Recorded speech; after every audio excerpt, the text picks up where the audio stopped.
When was the last time you truly heard nothing? It's a question that seems simple, but it's nearly impossible. We live in a symphony of interference. We say silence when we turn off the music, but we still hear the hum of the refrigerator, the ticking of a clock, the muffled roar of plumbing in the walls. We say silence when we leave the city, but we hear the shush of the wind, the snap of a twig, the distant cry of a bird. And even if we could enter in an echoic chamber, a room so quiet it absorbs all echo, we would not find silence. We would hear something even louder, the pulse of our own blood rushing in our ears, the dull, rhythmic thud of our heart, the low hiss of our nervous system. But even that isn't the noise that truly haunts us. When we ask for silence, we aren't really referring to the absence of sound waves. We are craving a cessation of the internal noise. It's not the hum of traffic outside, the window that drives us mad. It's not the endless chatter of notifications demanding our attention. It's not even the babble of the news or the podcast we turn on to drown out our thoughts. No, the real noise we are desperately fleeing is our own mind, relentlessly racing ahead of us, cataloging the past in regret and rehearsing the future in anxiety. It is the non-stop internal monologue, the narrator in our head that comments, judges, compares, complains, and plans without ever taking a single breath. This is the silence we run from, and most people are terrified of it. Silence feels like emptiness. It's a vacuum, which nature, and human nature especially, abhors. It feels like abandonment, like isolation, like death. The void feels like a threat because it implies that we are not there, that our identity, built on all that noise, might just dissolve, and so we fill it. We frantically fill every second. We wake up and our first act is to reach for the phone, pouring other people's opinions and curated images into our brain before our feet even touch the floor. We commute with music or news. We work in a cacophony of open-plan offices and emails and urgent messages. We come home and turn on the television, not to watch, but just to have the sound there, like company. We scroll. The endless scroll, scroll, scroll. Every flick of the thumb is a tiny act of desperation, a little push to keep the quiet at bay for one more moment. We are searching for something without even knowing what, just to fill the space. Because when all that noise, external and internal, finally stops, we are left face to face with ourselves. And that can be terrifying. We are left with the raw material of our existence. No filters, no distractions, no anesthetic. We are left with the questions we have successfully buried under a mountain of busyness. Am I happy? Did I make the right choice? Where am I going?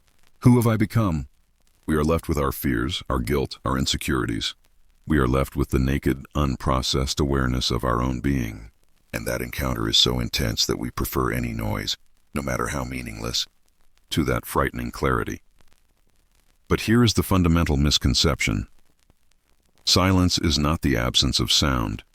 It is not emptiness. It is not a vacuum. Silence is presence. It is the presence of awareness. Silence is not an empty room. It is a room so quiet you can finally hear everything that was already in it. It is not an absence. It is the condition for true perception. It is the canvas on which reality is painted. Without the silence behind the sound itself would have no shape. When you first decide to sit in silence long enough, truly sit, with no agenda, no phone, no book, you start to realize that the world has its own quiet rhythm. At first, you notice the external. You realize the wind isn't just a sound. It has a texture. It has a pulse. It swells and fades like a breath. You don't just hear your heart. You feel its quiet whisper in your chest, a faithful drum tapping out your life. Even your own breath becomes a teacher. You notice the tiny pause at the end of every exhale, a moment of absolute stillness before the body demands air again. You notice how it changes. It's short and shallow when you're anxious. It's long and deep when you're relaxed. It becomes an anchor to the present moment.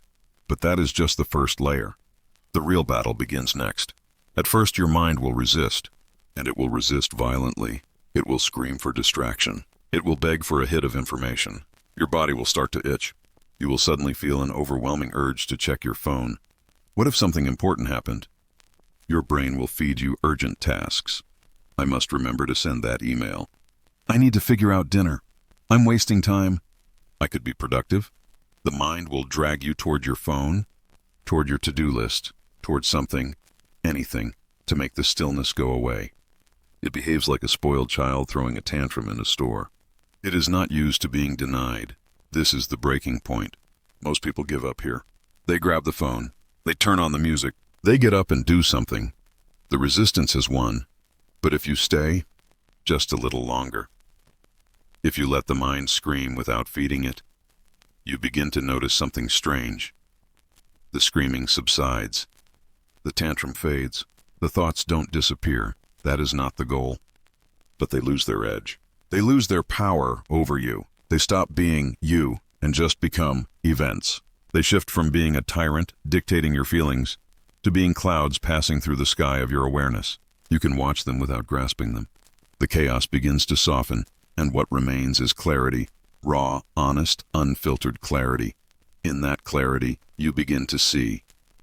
Not to think, but to see. You start to see how much energy you waste just reacting.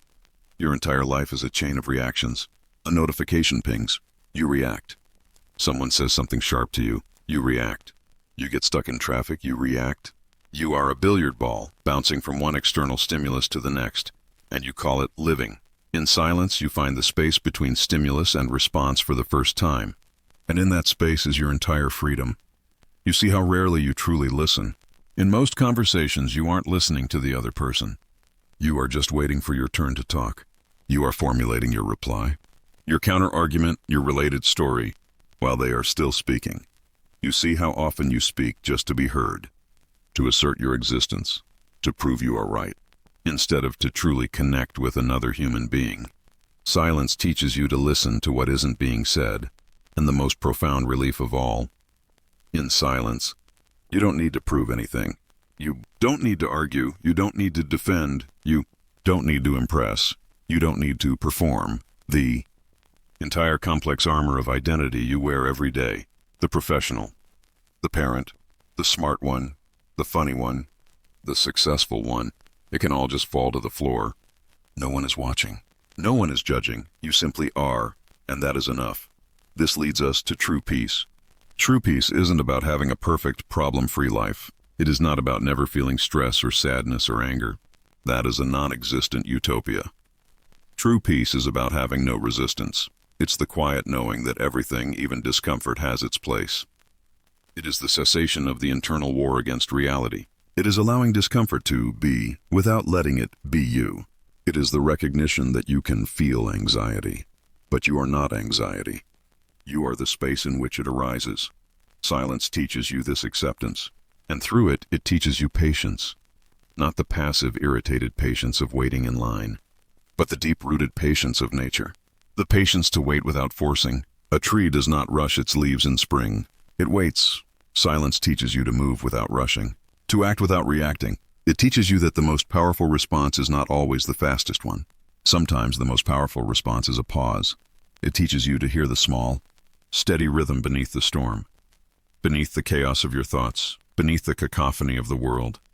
There is something else, the pulse of awareness itself.